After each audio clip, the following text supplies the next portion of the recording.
Ay, good afternoon guys. 5 o'clock na. Kakain ako ulit kasi nagutom ako. Ang kain ko kasi from 10 ng morning hanggang 7 ng gabi. Pwede yun, gano'n. Tapos alam nyo na, diabetic yung ako. So ngayon, watch natin yung pagkain ko. Isi-share ko sa inyo. Kasi, bawal na bawal talaga sa akin. Sa mga diabetic, alam nyo, mabawal talaga ang rice. So, kaya ito guys, pakikita ko sa inyo yung mga pagkain na kakainin ko.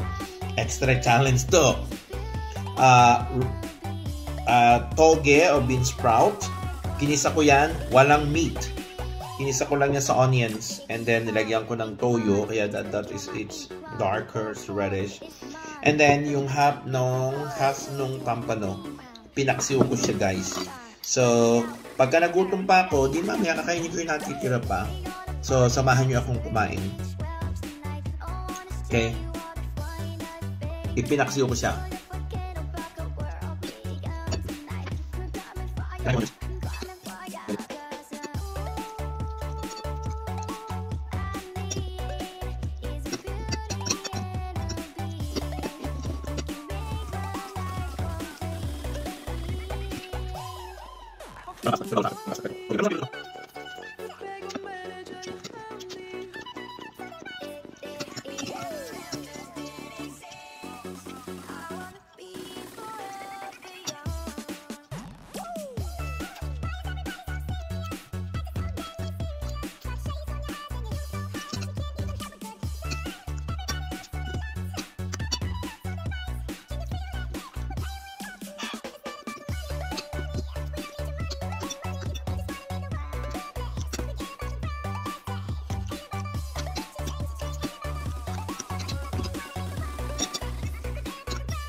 Bye for now guys, thank you for watching.